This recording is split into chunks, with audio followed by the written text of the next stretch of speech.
اللہ تعالیٰ نے کن کن چیزوں کو اپنے قبضے میں لیا ہوا ہے؟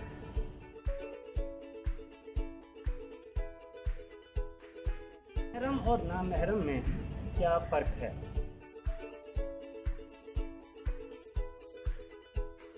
کون لوگ ہیں جنہیں دنیاوی نعمتیں اور شاہی لباس کچھ اچھے نہیں لگتے؟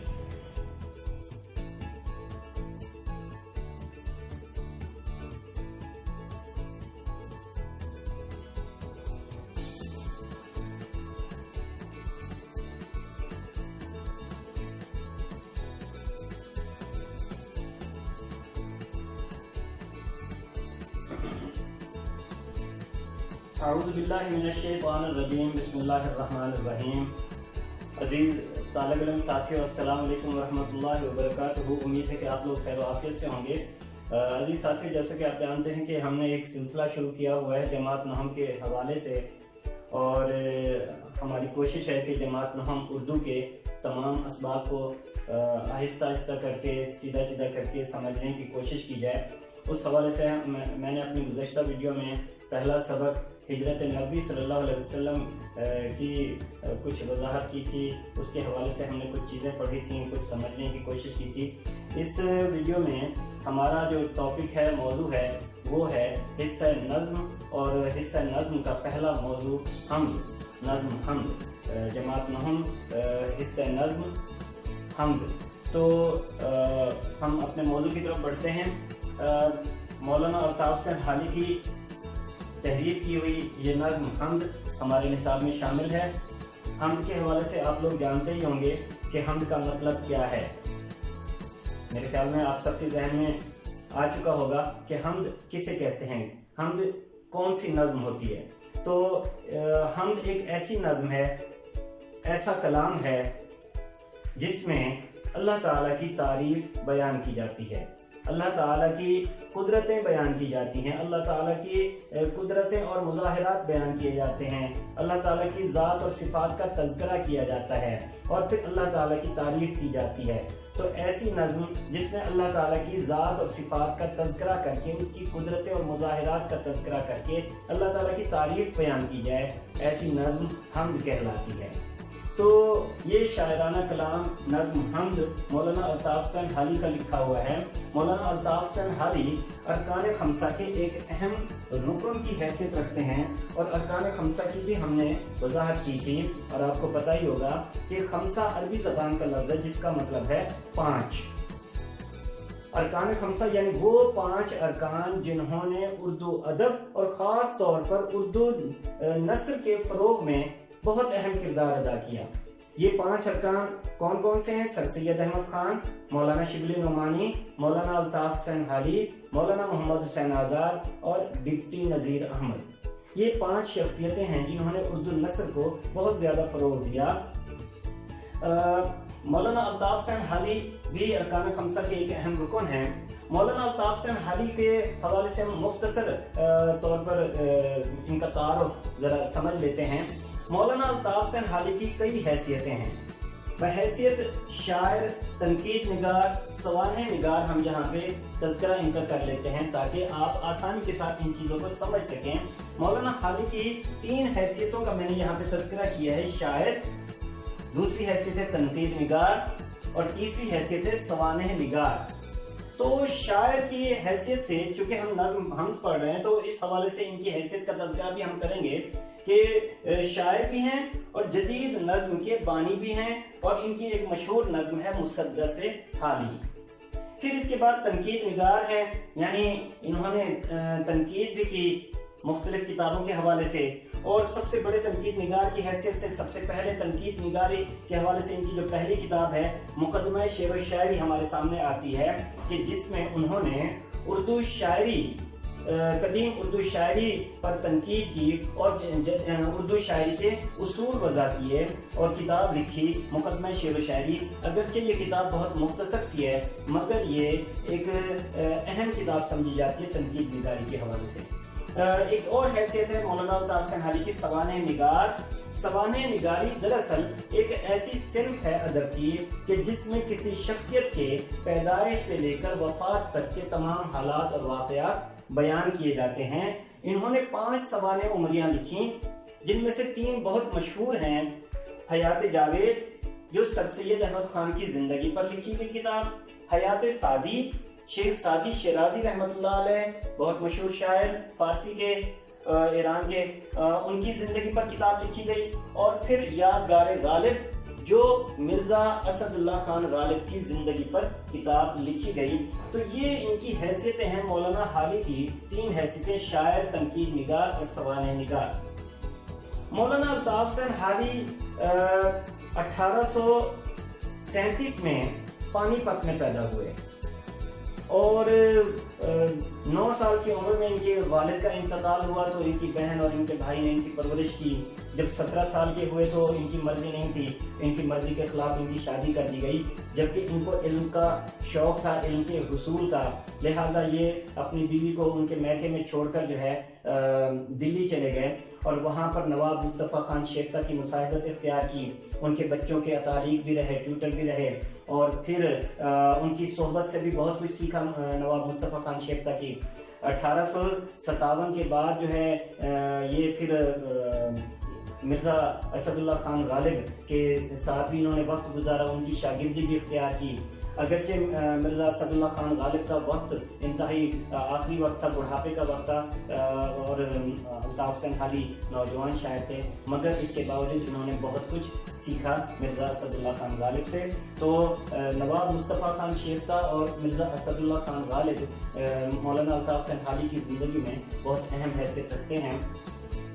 مولانا الطاف حسین حالی پہل 1857 سے پہلے، 1857 سے پہلے، یعنی غدر سے پہلے، یا یوں کہہ لیں جنگ آزادی سے پہلے، ان کا جو انداز تھا شاعری کا وہ مختلف تھا، وہی قدیم انداز تھا، مگر اس کے بعد ان کے انداز میں تبدیلی واقع ہوئی، مسلمانوں کی اصلاح کا انہوں نے بیڑا اٹھایا اور جدید نظموں کی طرف راغب ہوئے۔ لاہور تشریف لائے، مولانا محمد حسین آزاد کے ساتھ مل کر انجمن پنجاب کے تحت منعقد ہونے والے مشاعروں میں شرکت کی، اور ایسے مشاعروں کی بنیاد ڈالی جس میں باقاعدہ موضوعات دیے جاتے تھے، عنوانات دیے جاتے تھے، اور ان عنوانات پر نظمیں پڑھی جاتی تھیں۔ تو مولانا الطاف حسین حالی جدید نظم کے بانیوں میں بھی شمار کیے جاتے ہیں، اور ان کی نظمیں برکھا رت، امید، مناظرہ رحم و انصاف اور اس طرح کی بہت مشہور نظمیں ہیں، جس میں ہمیں ان کا جدید انداز نظر آتا ہے، مقصدیت پسندی والا انداز نظر آتا ہے، اصلاح پسندی والا انداز دکھائی دیتا ہے۔ مولانا حالی کا جو انداز تحریر ہے، یہ بھی دیکھنا چاہیے کہ ہم جب انداز تحریر کی بات کرتے ہیں تو یہ 2 انداز ہیں، ایک نثر کے حوالے سے ہے اور ایک شاعری کے حوالے سے ہے۔ تو جب ہم ان کے نثر کے حوالے سے جب ہم ان کا مطالعہ کریں گے تو ان کے انداز تحریر پر الگ سے ایک بحث ہوگی، مگر شاعری کے حوالے سے یہ دیکھیں کہ ان کا انداز تحریر انتہائی سادہ ہے، سادگی اور سلاست والا، وہ جو بے پناہ مشکل انداز ہوتا ہے شعراء کرام کا جو اس دور کا تھا، وہ ان کی شاعری میں ہمیں دکھائی نہیں دیتا۔ سادگی اور سلاست انہوں نے اختیار کی، اور آسان الفاظ کا استعمال انہوں نے کیا، اور اس کے ساتھ ساتھ انہوں نے مدعا نگاری یا مقصدیت پسندی کو انہوں نے ترجیح دی، یعنی انہوں نے ہر موقع پر یہ کوشش کی کہ پڑھنے والوں تک، مسلمانوں تک، عام لوگوں تک میری بات پہنچ جائے، میں جو کہنا چاہ رہا ہوں، میرا مقصد جو ہے بات کرنے کا وہ پہنچ جائے اور وہ اپنی اصلاح کر لیں۔ تو یہی ان کا ہمیشہ وتیرہ رہا، یہی ان کا ہمیشہ شعار رہا، طریقہ رہا۔ تو مولانا الطاف حسین حالی کی ایک بہت مشہور نظم ہے مسدس حالی، جس کا تذکرہ کرنا بے حد ضروری ہے۔ سر سید احمد خان کے کہنے پر انہوں نے یہ نظم لکھی، اور یہ بہت مشہور نظم ہے مسدس حالی، جس کا دوسرا نام ہے مسدس مد و جزر اسلام۔ مسدس مد و جزر اسلام دراصل ایک ایسی طویل نظم ہے جس میں اسلام سے پہلے عربوں کے حالات، اسلام کا ظہور، آپ صلی اللہ علیہ وسلم کی تشریف آوری، آپ صلی اللہ علیہ وسلم کی آمد، آپ صلی اللہ علیہ وسلم کی بعثت، نبوت کا عطا ہونا، اور پھر اسلام کا عروج، پھر اسلام کا زوال، اور آج جو مسلمانوں کی حالت ہے اس کا بیان اس نظم میں، اس کتاب میں کیا گیا ہے مسدس حالی میں۔ مسدس دراصل ایک ایسی نظم ہے جس کا ہر بند 6 مصروں پر مشتمل ہے، اس وجہ سے اس کو مسدس کہا جاتا ہے۔ تو مولانا الطاف حسین حالی کی یہ مشہور نظم ہے مسدس حالی، جس کے بارے میں سر سید احمد خان نے واضح طور پر یہ کہا تھا کہ اگر قیامت میں خدا مجھ سے پوچھے گا کہ تم کیا لائے ہو دنیا سے، تو میں برملا کہوں گا کہ مولانا حالی سے مسدس لکھوا لایا ہوں۔ تو یہ یہیں سے اندازہ لگا سکتے ہیں کہ مولانا حالی کی یہ نظم کتنی عمدہ نظم ہوگی۔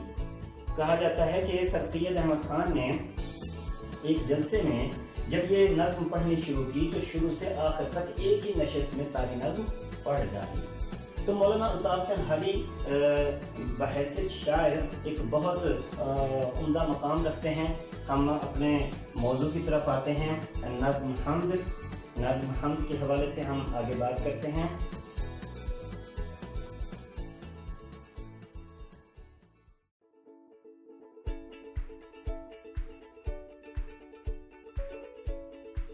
جی عزیز ساتھیو، مولانا الطاف حسین حالی کا ہم نے مختصر تعارف سمجھنے کی کوشش کی، اور اب ہم آتے ہیں نظم حمد کی طرف۔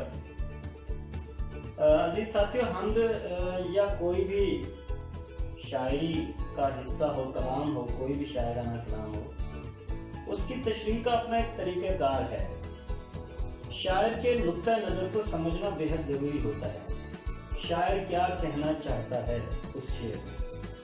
نظم حمد کے حوالے سے ہم اس چیز کو ضرور دیکھیں گے۔ نثر اور شاعری کا یہی ایک فرق ہے۔ نثر کے اندر تو ایک سادہ سی ترتیب ہوتی ہے، سادہ سے الفاظ میں ہم جتنا زیادہ کچھ کہنا چاہیں کہہ سکتے ہیں، مگر شاعر جو ہے شاعرانہ کلام میں پابند ہوتا ہے۔ وہ مخصوص الفاظ کا چناؤ کرتا ہے اور پھر انہیں ایک لے کے اندر، ترنم کے اندر، ایک بحر کے اندر سمو دیتا ہے اور پھر بیان کرتا ہے۔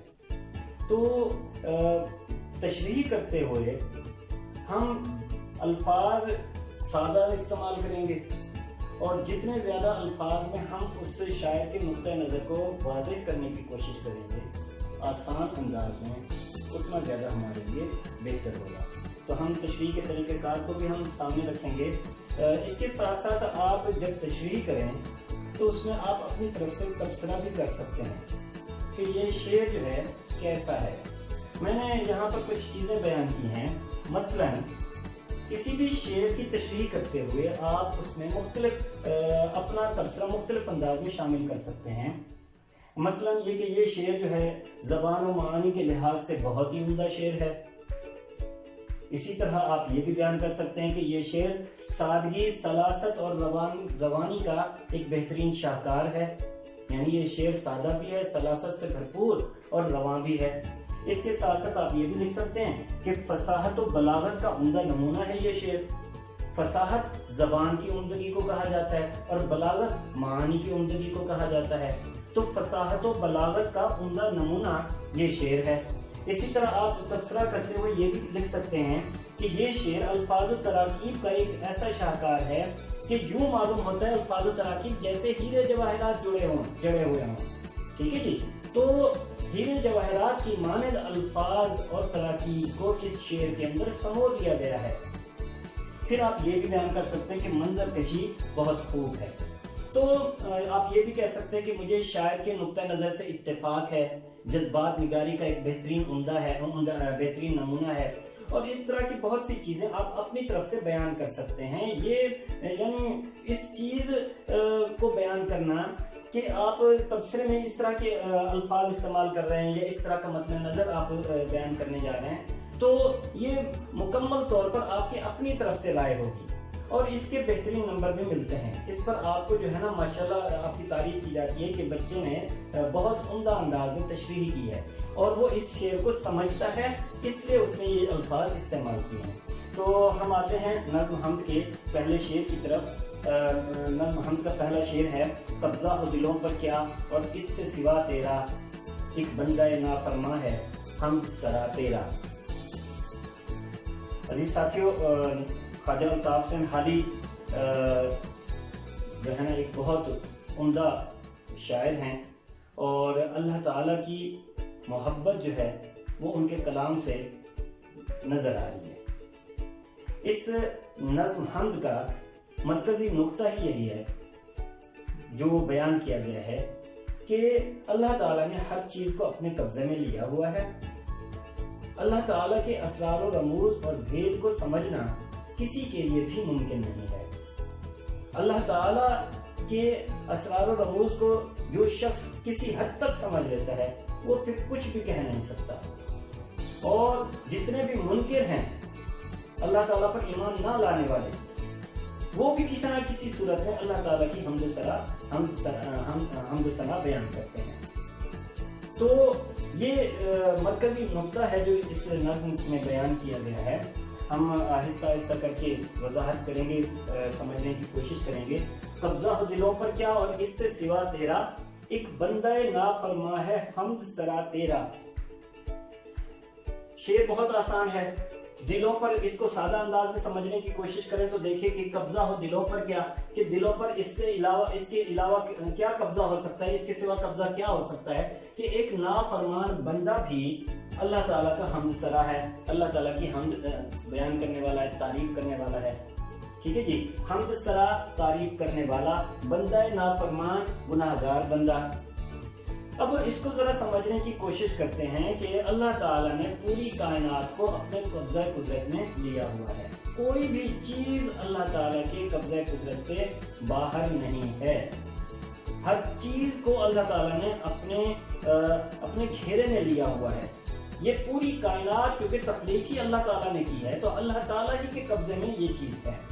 ہم یہ آسان الفاظ میں ہم یہ بھی کہتے ہیں کہ ایک پتا بھی اللہ تعالیٰ کی مرضی کے بغیر نہیں ہل سکتا، یعنی اس کا مطلب یہ ہوا کہ پتے کو بھی اللہ تعالیٰ نے اپنے قبضے میں لیا ہوا ہے۔ جب کائنات کی ایک ایک چیز اللہ تعالیٰ نے اپنے قبضے میں لی ہوئی ہے تو پھر انسان کیا چیز ہے؟ انسان تو کچھ بھی نہیں ہے، اور جب انسان کچھ نہیں ہے تو پھر اس کا دل کیا چیز ہے؟ وہ بھی کچھ نہیں ہے۔ تو انسان کے دل پر بھی اللہ تعالیٰ کا قبضہ ہے، اور اللہ تعالیٰ نے اس دل کو بھی اپنے قبضے میں لیا ہوا ہے، جس کی وجہ سے ایک گناہگار بندہ بھی اللہ تعالیٰ کی تعریف کرتا ہے۔ تو الطاف حسین حالی اس شعر میں کسر نفسی سے بھی کام لے رہے ہیں، یعنی اپنے آپ کو سب سے کم تر ظاہر کرتے ہوئے وہ یہ کہہ رہے ہیں کہ مجھ جیسا گناہگار بندہ بھی اللہ تعالیٰ کی حمد بیان کر رہا ہے، اللہ تعالیٰ کی تعریف بیان کر رہا ہے۔ اس سے ظاہر ہوتا ہے کہ اللہ تعالیٰ نے میرے دل کو اپنے قبضے میں لیا ہوا ہے، ورنہ میں گناہگار بندہ، میں کس قابل کہ اللہ تعالیٰ کی تعریف کروں۔ تو یہ ایک طرح سے کسر نفسی ہے۔ اچھا، یہاں پر جو ہے نا ایک اور مثال، اگر ہم الطاف حسین حالی کے اپنے ذات کی بات نہیں کرتے، ہم ایک اور انداز سے اس کو دیکھتے ہیں۔ آپ جانتے ہیں فرعون کو، فرعون کتنا گناہگار، کتنا مطلب ہے کہ فاسق فاجر وہ بادشاہ جس نے خدائی کا دعویٰ بھی کیا تھا۔ فرعون وہ اتنا مطلب فاسق و فاجر ہونے کے باوجود، خدائی کا دعویٰ کرنے کے باوجود بھی وہ یہ جانتا تھا کہ اللہ تعالیٰ کی ذات ہے جو یہ پورا نظام کائنات چلا رہی ہے، اور میں کچھ بھی نہیں ہوں، یہ فرعون بھی جانتا تھا۔ ٹھیک ہے جی۔ اچھا جی، تو یہ تو اس کا آسان مطلب ہے۔ اب اس میں ہم حوالے کا شعر بیان کریں گے تاکہ اس شعر کا مفہوم، اصل شعر کا مفہوم جو ہے وہ اور زیادہ واضح ہو جائے۔ حوالے کا شعر بیان کرنا بعض صورتوں میں بے حد ضروری ہو جاتا ہے، تو عزیز ساتھیوں آپ نے یہ اشعار ضرور یاد رکھنے ہیں تاکہ آپ اس اصل شعر کا مفہوم بڑے آسانی کے ساتھ واضح کر سکیں۔ حوالے کا شعر ہے: عظمت تیری مانے بن کچھ بن نہیں آتی یہاں، ہے خیرہ و سرکش بھی دم بھرتے صدا تیرا، کہ تیری عظمت کو مانے بنا کوئی چارہ نہیں۔ یہاں پر تو خیرہ اور سرکش لوگ جو ہیں، نافرمان لوگ جو ہیں، ظالم لوگ جو ہیں، وہ بھی تیرا دم بھرتے دکھائی دیتے ہیں، تیرا ذکر کرتے دکھائی دیتے ہیں۔ تو یہ اس بات سے اندازہ لگایا جاتا ہے کہ تیری ذات کتنی عظیم ہے، عظمتوں والی ذات ہے تیری۔ ٹھیک ہے جی. تو یہ حوالے کا ایک شعر ہے. یہ ایک شعر جو ہے نا میرے خیال میں کافی ہے. اس شعر کو آپ نے یاد رکھنا ہے اور اس شعر کی تشریح میں آپ نے اس کو بیان کرنا ہے. تو آسان الفاظ میں دوبارہ بتا دیتے ہیں کہ اللہ تعالیٰ نے کائنات کی ہر ایک چیز کو اپنے قبضہ قدرت میں لیا ہوا ہے. ہر چیز اس کے قبضے میں ہے, کوئی چیز اس کے قبضہ قدرت سے باہر نہیں جا سکتی. تو یہاں تک کہ انسان بھی اور انسان کا دل بھی اس کے قبضے میں ہے کہ ایک گناہگار بندہ بھی اللہ تعالیٰ کی حمد بیان کرنے پر مجبور ہے, اللہ تعالیٰ کی تعریف کرنے پر مجبور ہے. ٹھیک ہے جی. عظمت تیری مانے بن کچھ بن نہیں آتی یہاں, ہیں خیرہ و سرکش بھی دم بھرتے صدا تیرا. ٹھیک ہے جی. تو یہ پہلا شعر تھا. امید ہے کہ یہ شعر آپ کو سمجھ میں آیا ہوگا.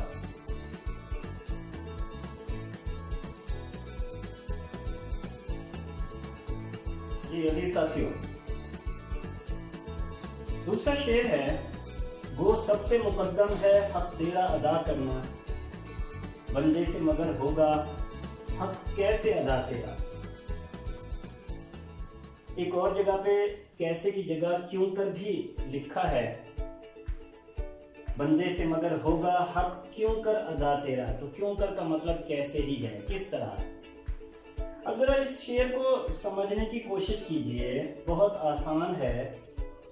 مولانا الطاف حسین حالی نے بڑی خوبصورتی سے اس بات کو واضح کیا ہے کہ اللہ تعالیٰ کی ذات سب سے مقدم ہے, اس کا حق ادا کرنا بھی سب سے مقدم ہے.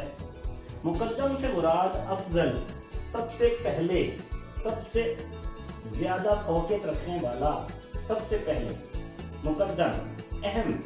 تو سب سے اہم جو ہے وہ اللہ تعالیٰ کا حق ادا کرنا ہے. اللہ تعالیٰ سے مخاطبت ہو رہی ہے. مولانا حالی کیا کہتے ہیں کہ اے اللہ, اگرچہ سب سے اہم, سب سے پہلے تیرا حق ادا کرنا چاہیے, تیرا حق ادا کرنا ہے, لازم ہے, مگر ہم تو تیرے بندے ہیں, بندے سے مگر ہوگا حق کیسے ادا تیرا, کہ ہم تو عاجز ہیں, ہم تو تیرے فقط ایک عاجز بندے ہیں, ہم کیسے تیرا حق ادا کر سکتے ہیں. دوسرے لفظوں میں کہ ہم تیری نعمتوں کا شکر کیسے ادا کر سکتے ہیں. اسی بات کو اللہ تعالیٰ نے اپنے کلام میں سورہ رحمان میں یوں بیان کیا ہے, بسم اللہ الرحمن الرحیم, فَبِأَيِّ آلَاءِ رَبِّكُمَا تُكَذِّبَانِ. بار بار اس کا تذکرہ ہوا سورہ رحمان میں. بس اے جن و انس, تم اپنے رب کی کون کون سی نعمتوں کو جھٹلاؤ گے. تو اللہ تعالیٰ نے ہمیں اتنی نعمتیں عطا کی, نعمتوں کی فراوانی ہے. ہر چیز, ہم اگر اپنی ذات پہ غور کریں تو بے شک ہماری ذات, ہمارا جسم ہی ہمارے لیے بہت بڑی نعمت ہے. پیدائش سے لے کر وفات تک انسان مختلف حالات و واقعات سے دوچار ہوتا ہے, بہت سی نعمتیں وہ اویل کرتا ہے, مستفید ہوتا ہے مختلف چیزوں سے. ایک ایک چیز, ہماری ہر آنے والی سانس جو ہے یہ بھی ہمارے لیے نعمت ہے. ہمارا آنکھوں کا جھپکنا, پلکوں کا جھپکنا, یہ ہمارے لیے بڑی نعمت ہے. ہمارا مطلب ہے کہ کھانا پینا, اٹھنا بیٹھنا, زندگی کے تمام معمولات جو ہیں وہ ہمارے لیے نعمت سے کم نہیں. تو ہم کس طرح سے اللہ تعالیٰ کی ذات کا حق ادا کر سکتے ہیں, یہ انسان کو سوچنا چاہیے. ٹھیک ہے جی, کہ ہم مجبور محض ہیں, ہم کچھ نہیں کر سکتے.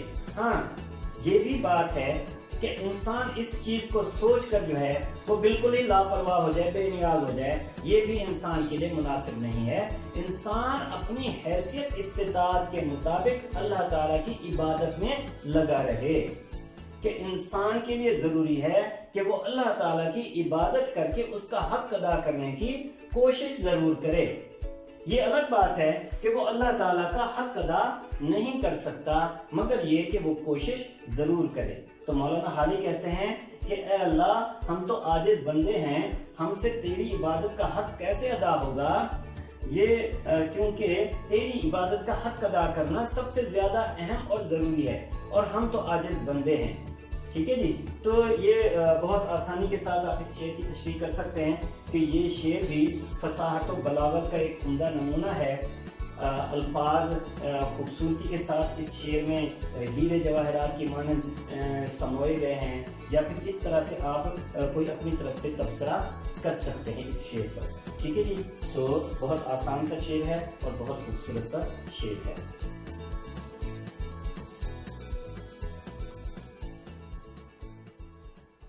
جی عزیز ساتھیو، تیسرا شعر نظم حمد کا،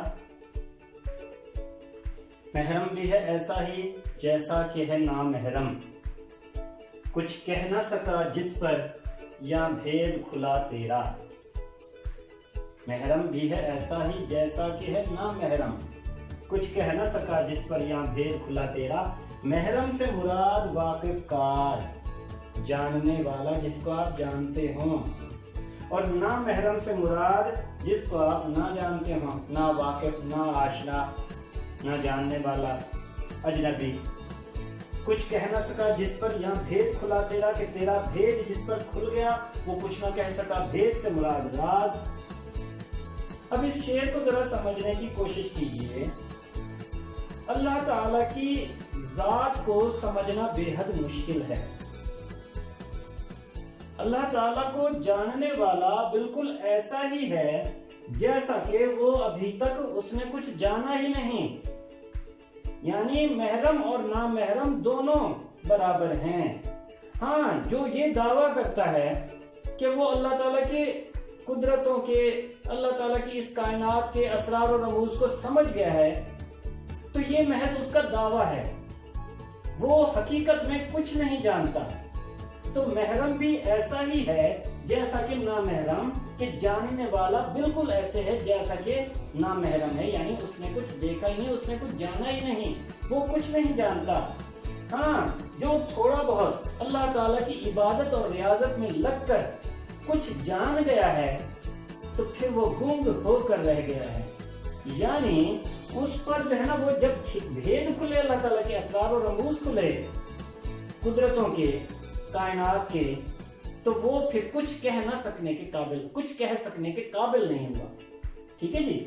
تو یہ دیکھیں کہ انسان اپنی عبادت، اللہ تعالیٰ کی عبادت اور ریاضت میں لگا رہے، ایک وقت ایک مقام ایسا آتا ہے کہ انسان کچھ نہ کچھ حد تک وہ اللہ تعالیٰ کے اسرار و رموز کو، اس کی قدرتوں کو سمجھنے لگتا ہے، ٹھیک ہے جی۔ اور جب وہ سمجھ جاتا ہے تو پھر وہ یہ کسی کے سامنے کچھ کہنے سے، اظہار کرنے سے وہ قاصر ہوتا ہے۔ تو علامہ اقبال کا ایک خوبصورت سا شعر ہے، دل بینا بھی کر خدا سے طلب، آنکھ کا نور دل کا نور نہیں، یعنی ہمیں صرف ظاہری آنکھ نہیں چاہیے بلکہ دل کی آنکھ بھی چاہیے، بصیرت بھی چاہیے، ہمیں بصیرت کی دعا کرنی چاہیے کہ اللہ تعالیٰ ہمیں بصیرت عطا کرے کہ ہم چیزوں کو سمجھ سکیں، ظاہری آنکھ سے ہم نہ دیکھیں، ٹھیک ہے نا۔ تو ہم یہ دعویٰ نہ کریں کہ ہم اللہ تعالیٰ کی قدرتوں کو، اس کے اسرار و رموز کو سمجھ گئے ہیں، ایسا نہیں ہے۔ ظاہری آنکھ سے دیکھنا اور دل کی آنکھ سے دیکھنا، وہ یہ دو الگ الگ معاملات ہیں۔ تو حوالے کے اشعار دیکھیں، ان سے بھی ہم کچھ سمجھنے کی کوشش کرتے ہیں۔ انسان بیچارہ تجھے کیا ڈھونڈ سکے گا، ادراک کی دنیا میں تجھے ڈھونڈ رہا ہے، تیرے ہی تصور میں ہوا گم تو یہ سمجھا، جس نے تجھے پایا ہے وہ کھویا گیا ہے، کہ اللہ تعالیٰ کو جس نے پا لیا وہ کھو ہی گیا، اپنے آپ سے وہ غافل ہو گیا، پھر دنیا مافیا کی اس کے نزدیک کوئی حیثیت نہیں رہی، وہ پھر کھو گیا۔ تیرے ہی تصور میں ہوا گم تو یہ سمجھا، جس نے تجھے پایا ہے وہ کھویا گیا ہے، کہ جس نے اللہ تعالیٰ کی ذات کو پا لیا پھر باقی ساری چیزوں سے وہ بے نیاز ہو گیا۔ تو اللہ تعالیٰ کو جاننے والا ایسا ہی ہے کہ جیسے نہ جاننے والا۔ ہاں، جس پر اللہ تعالیٰ کے اسرار و رموز کھل گئے کسی حد تک، وہ پھر کچھ کہہ سکنے کے قابل نہیں رہا۔ امید ہے کہ یہ شعر آپ کو سمجھ میں آیا ہوگا۔ آسان سا شعر ہے، بس توجہ اور تھوڑا سا انہماک چاہیے، سمجھنے کی قوت چاہیے۔ آپ جب کوشش کریں گے، بار بار اس شعر کو پڑھیں گے، تو امید ہے کہ یہ شعر آپ کو سمجھ میں آ جائے گا۔